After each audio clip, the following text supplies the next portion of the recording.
work of beauty and precision. Each hour, each minute, each second is arrived at with absolute accuracy. It is composed of almost 1,000 parts. Springs and gears, levers, wheels, jewels, glass. On the back are engraved the initials of the owner, JWB. This is the watch of a murderer. It is now 2:20. He will kill at 10:17 tonight.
Mary! Mary?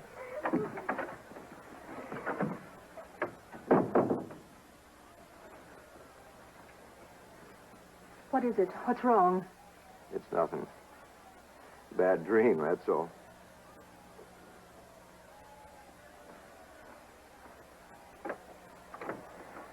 Tell Mr. Hay to come in here, please. Told you I shouldn't take a nap after lunch. Not when I've stuffed myself with all that apple pie. What did you dream? Well, I don't know. It was nothing. Now, look at that time. Almost 2:30. Half the day gone. Tell me, Oh, Mother. what did you dream? Well,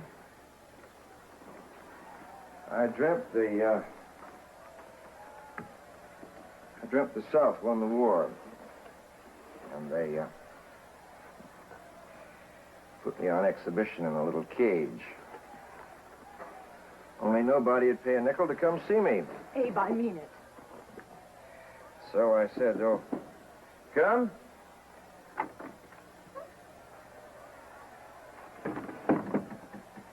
Good afternoon, Mr. President.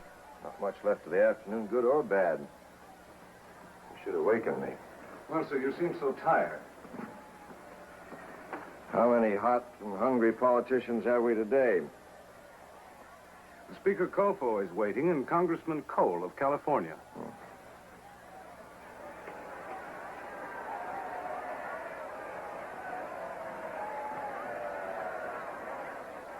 Look at me. Did you ever see such happiness? Why, they're busted with it. Mary, today, for the first time in 4 years, the war is spoken of in the past tense.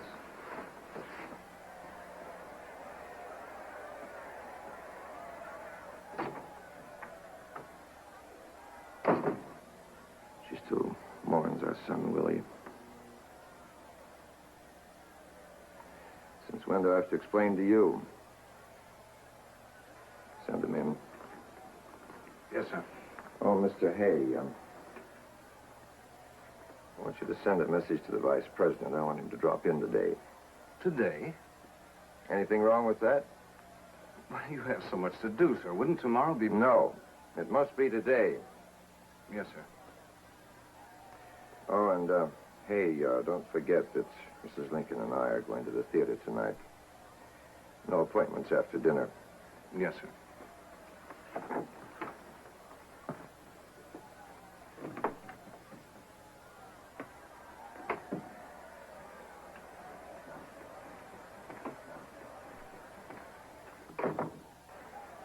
Oh, Mary, please be happy. It's such a wonderful day. Please don't spoil it.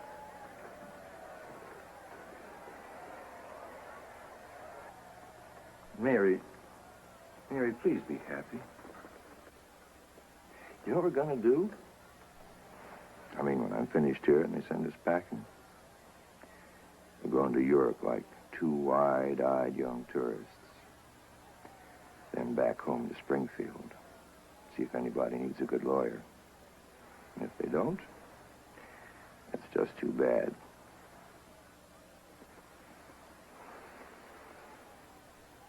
Well, what's so awful about a few acres along the Sangamon?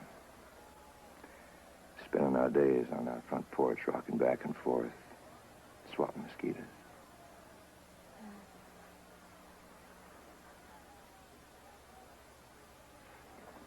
What did you dream? Stop it. Mary, will you stop it? Will you stop hounding me? Even today you can't.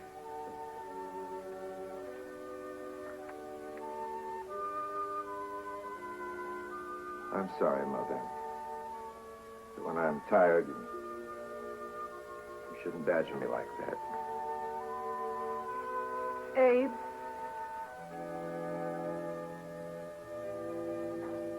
I want to know. Because you're a busybody wife. Twist me right around your little finger. You let me keep my dreams to myself. Because I'm so afraid. Of what? All day today I've had the strangest feeling. I can't explain it. No, Mother. I had the same feeling once before. The day our Willie died. Oh, Mary. I did.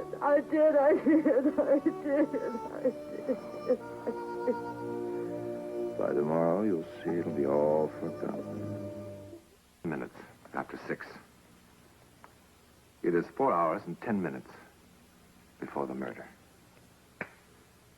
The president is just finishing his evening meal.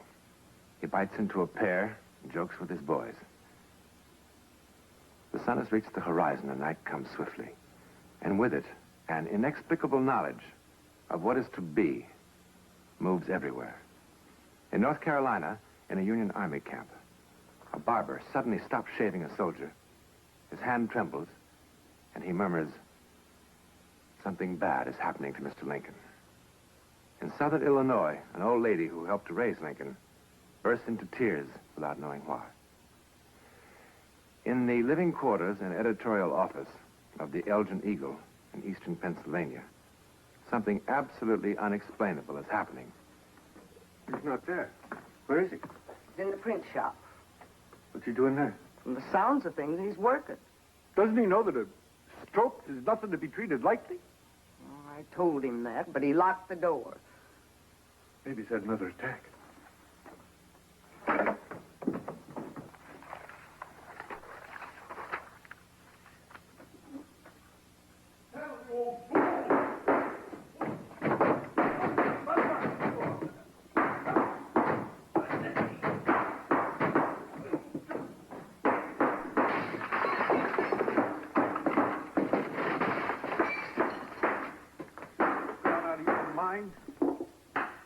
I can't afford to close the drugstore to go to a funeral. And the doc told you to...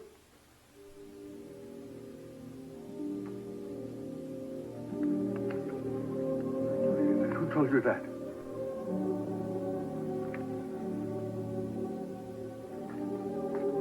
Let's go! Come in here and hurry! The way people are. What do you want, a howling mob in here that burned down the place for spreading these lies? What's the matter? Is he sick? Shall I run for the doctor? Where could he have heard that? Nowhere. He's been in the kitchen or his bedroom all afternoon. Nobody came to talk to him. Not a soul. Well, there's nothing wrong with Mr. Lincoln. Why would he print a thing like this?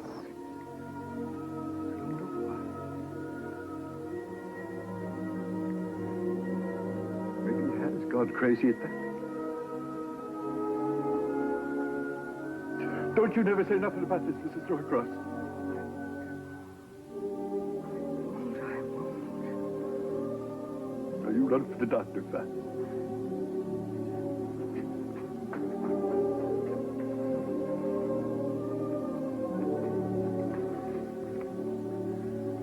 Got into you, Samuel.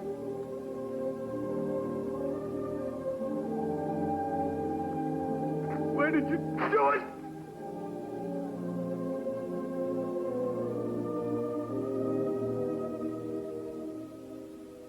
It is now 7:20.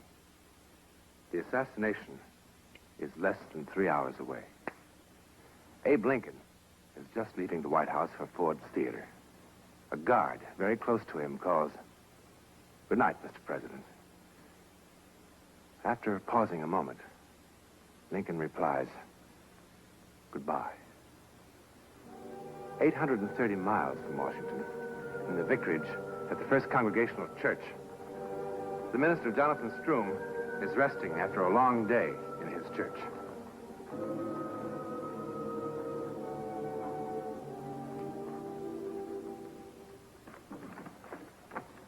Do they feel any better?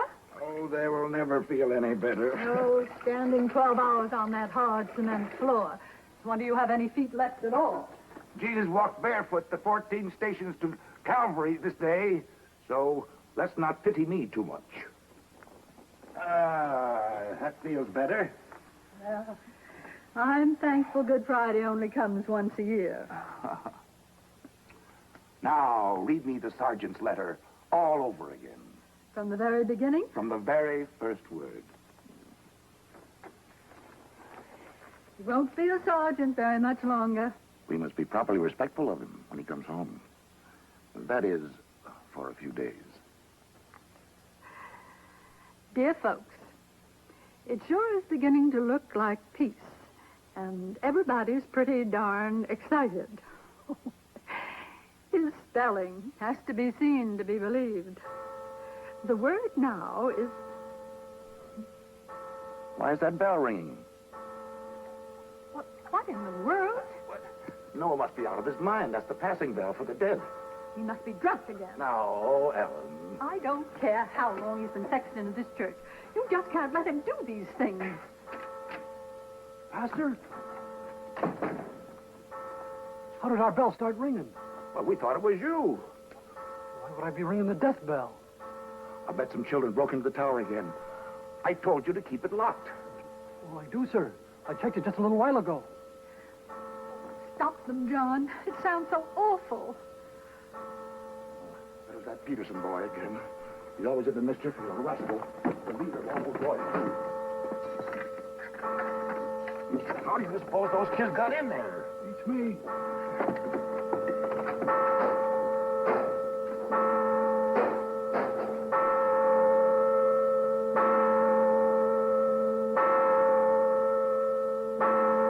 It must have been the wind. What wind, Pastor? Is in the presidential box at Ford's Theater. The play is more than half over. John Wilkes Booth walks calmly through the lobby, nods to the ticket seller, listens to the audience laughing at the simple humor of our American cousin. He starts up the flight of wooden stairs. Lincoln, at ease, amused by the play, reaches for his wife's hand. Booth's hand closes around the stock of a brass pistol. 12 minutes past 10. Directly across from the theater, in a two-story wooden house at 453 10th Street, a soldier angrily exits his rented room. Hey, landlord. Landlord! Yes? What kind of place are you running here, anyway? When I rented that room, I told you I wanted peace and quiet. Seems to me it was peaceful and quiet until now. Well, how about all this weeping and wailing? Wailing? That sounds like the end of the world or something. I got enough troubles of my own without being kept awake by somebody else's. What are you talking about? Are you deaf? Can't you hear it? Sounds worse than a field hospital. Well, I guess you heard the people passing in the street. It's a great night in Washington. Well, it didn't sound... It sounded like crying. I don't hear nothing now. Maybe you'd fallen asleep. Maybe it was a dream. I wasn't asleep. It sounded funny. There was nights in the hospital when I went out of my head and heard lots of noises, but this was different. I don't hear no sobbing now. No. You probably have dozed off without knowing it. It's happened to me lots of times. Well, I didn't. Well, maybe I did. I'm sorry I yelled at you. Well, good night. Good night, soldier.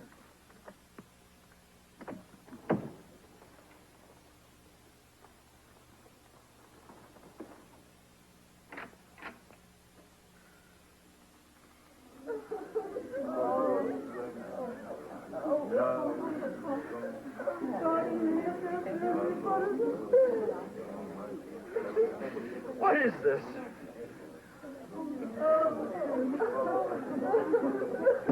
Shut up! Shut up! Shut up! Shut up!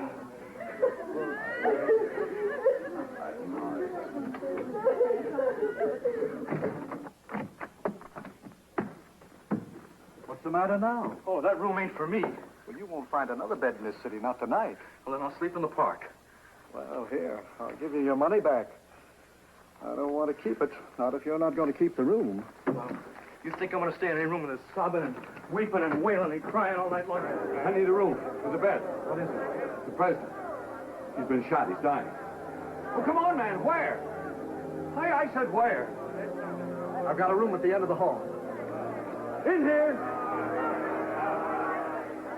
The great heart of Abraham Lincoln will cease to beat at 22 minutes and 10 seconds past 7 a.m.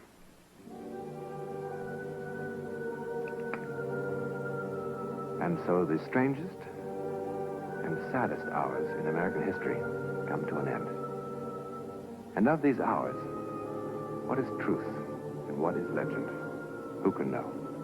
Certainly it was a time filled with portent, with dreams of warning, precognition, premonition, all unheeded, as though a power beyond man's knowing decreed that nothing would deflect that bullet from its course.